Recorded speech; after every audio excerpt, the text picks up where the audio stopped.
Let me start off this video by asking you a simple question. What do you think is the biggest purchase decision that an individual makes in his lifetime? Well, of course, for the vast majority of people out there, it is going to be very crystal clear, buying a house. But the thing is that the economy has evolved and so should your buying decisions. In today's video, we are going to discuss about what is the smarter move, buying a house or subscribing to this channel. What? Oh sorry, buying a house or renting one. Now I've made this video with the perspective that you are a first time home buyer. So what I'm going to do is I'm going to take you through a journey of home ownership. What did you do with the money? I just bought a house here. To start it off, you will first of all have to go to a bank to secure a home loan. But what will happen is that the bank representative will tell you that you will first of all have to pay 20% of the property's value as the down payment towards the property. And only then we will be able to finance the remaining part of it. So the initial cost that comes up is the down payment towards the loan. So you want to buy a house? It's a down payment. Now, let's say you made the down payment. Now, the bank will come up with an equated monthly installment, or as we commonly say EMI, which is the combination of the principal amount being repaid and the interest amount. Now, the amount of EMI that is being set by the bank is totally dependent on the amount of loan you have taken and the interest rate that prevails on the loan. Now, the genuine question that should arise in your mind is, what is the interest rate dependent on? So it is totally dependent on your CIBIL score. If the CIBIL score is good enough, then obviously the interest rate charged by the bank will be low. And if the CIBIL score will be bad, then the interest rate would be on the higher side. What is your credit score? My credit score is perfect.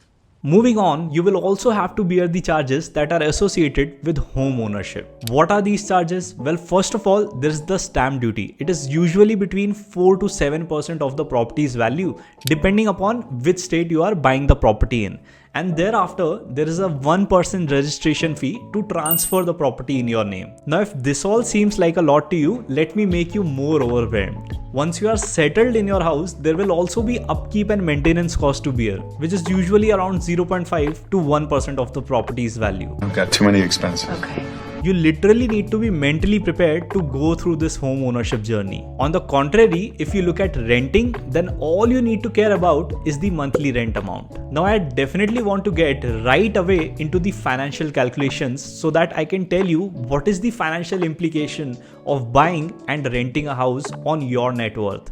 But before I do that, it is important for you that you also understand the advantages and disadvantages of buying and renting a house. So let's first start off with the advantages of buying a house. The first advantage is the capital appreciation that you get on your property. I am going to be a very rich dude.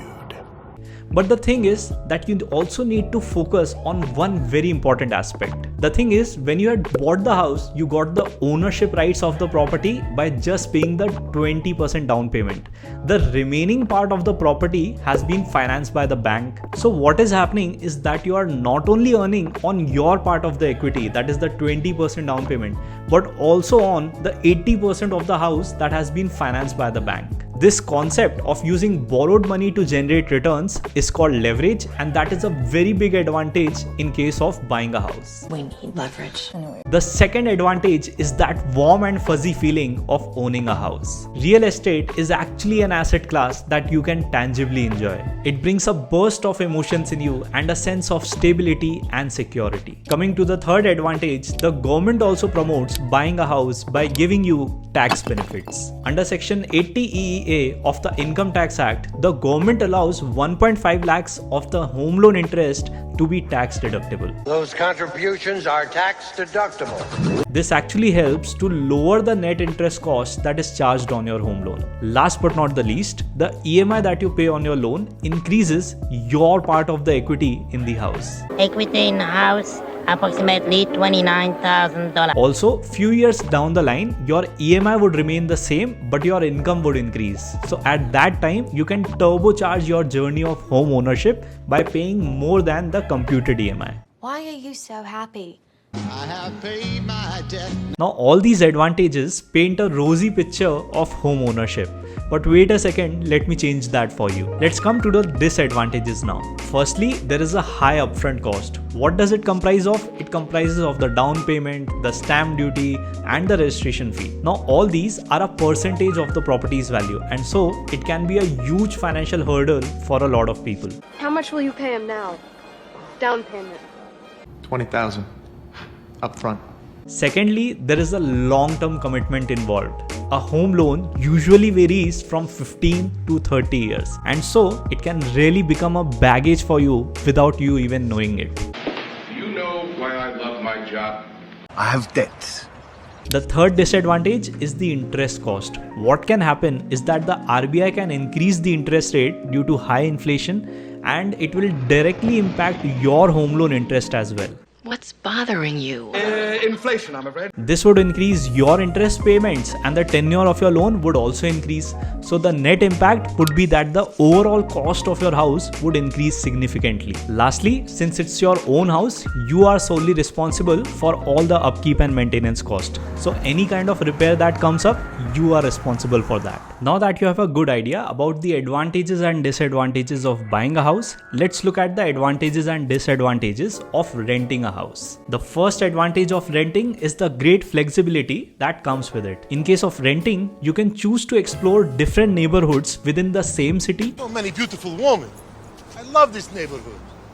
And even in case of change in your job or personal circumstances, you can easily move to a different city without much hassle. Which do you prefer? Rent. The second advantage is that you have greater liquidity because you are not tied up to a mortgage. What this means is that you can allocate your resources to other financial goals as well, and it can be a deal breaker for a lot of people. I hate real estate. But why? It's not about the money.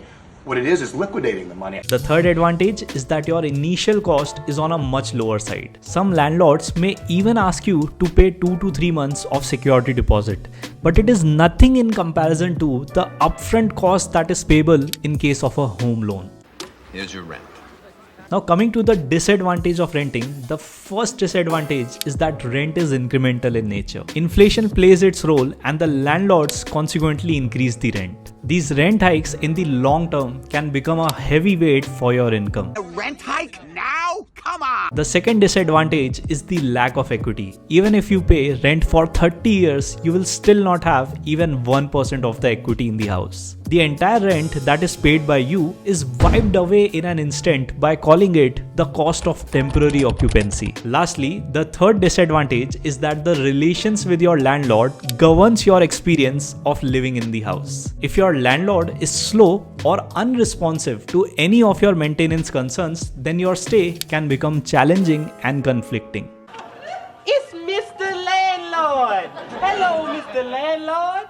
Now that you are fully aware of the pros and cons of buying and renting a house, it's time that we delve deeper into the financial calculations. Now let's say you are in Ahmedabad and you wanted to buy a flat in the satellite area. A typical 3 BHK in satellite area would cost you somewhere close to 1.5 CR. So let's do the financial calculation for it in the Excel sheet. So taking 1.5 CR as the principal value of the house, you will first of all have to pay the down payment of 20%, that is 30 lakh rupees. There will be a 4.9% stamp duty, which will be 7.35 lakhs. There will be a 1% registration charge as well, that will be 1.5 lakhs. So your total non-recurring cost would come out to 38,85,000. Now, other than this, there will be two recurring costs as well. One will be the EMI and the second will be the upkeep and maintenance cost. Now EMI is going to remain the same, right, throughout the period. So what I've done is I've just taken the monthly EMI, I've multiplied it by 12, and for the 30-year loan period, I've taken out the total EMI. So that comes out to 3.27 crores. Other than that, there will be the upkeep and maintenance cost. So for the purpose of this video, I've taken 0.5% of the property's value to be the upkeep and maintenance cost. Now obviously this upkeep and maintenance cost will keep on increasing because of inflation. So considering 5.5% inflation, I've taken the increasing upkeep and maintenance cost in the subsequent years.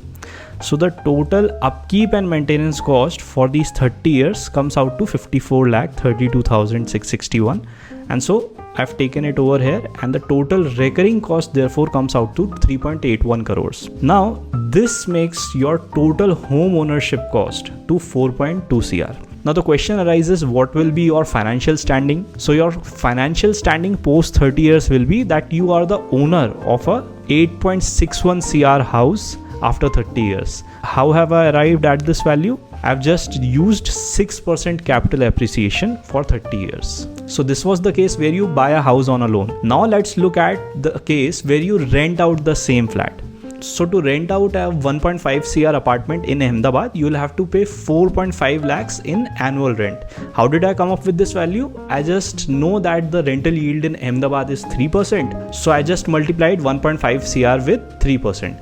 And there comes my value of 4.5 lakhs. Now your landlord is not going to calculate the property value and then multiply it by 3% to come up with the rent of subsequent years. He is going to simply increase it by a certain percentage. So in India particularly, 5 to 8% increment in the rent is a very genuine case. So if we assume 8% increment every year, your total rent in 30 years would come out to 5.09 crores. Now you might have noticed that the cash outflow in case of renting is more. So in order to compare both the situations, we will first of all have to make the cash outflow same. So in case of renting, obviously the 30 lakhs that you had paid in case of down payment, you would still have it. Now let's assume that you had invested this in index funds and you were able to use the returns from these index funds to fund the cash outflows that were extra in case of renting.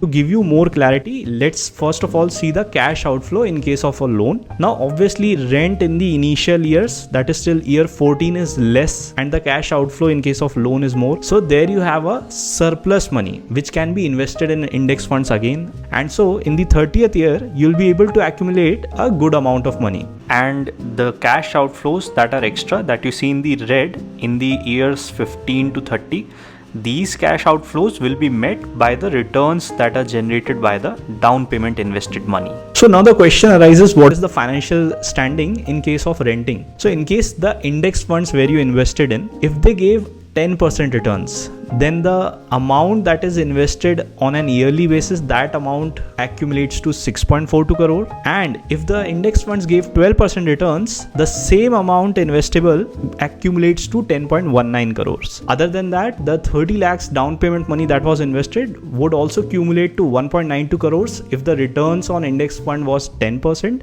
and 5.24 crores if the returns on index fund was 12%. So your total corpus, that is this amount plus the down payment invested money, would be 8.35 crores in case 10% return was received on index fund and 15.43 crores in case 12% return was received on index fund. So if you compare, you are better off buying a house in case you are able to generate just 10% returns on index fund, because the property's value was 8.61 crores after 30 years. But if the return on index funds is 12%, then you are better off renting a property, okay? Because in that case, you have 15.43 crores. In my opinion, if I was given the same scenario, I would still maybe choose renting. Why? Because this amount of 8.61 crore is actually tied up in the value of the property, whereas this amount of 8.35 crores and 15.43 crores is in liquid form. So I would anyways prefer greater liquidity over having an asset that has value tied up in it. To conclude, buying a house is more of an emotional and personal decision than a financial one. The sense of one's own roof over his head appeals much more, especially to Indians. Also, frankly, no one knows what is going to happen in the long run. What macro or microeconomic event may affect the housing market or the stock market is completely unknown. It is just about throwing a dart in the dark with the help of historical averages. However, for now, India being the fastest growing economy in the world has a positive road ahead. Hope these insights help you in making the right financial decisions. Thank you so much for watching. Like the video, hit that subscribe button and stay tuned for my next video.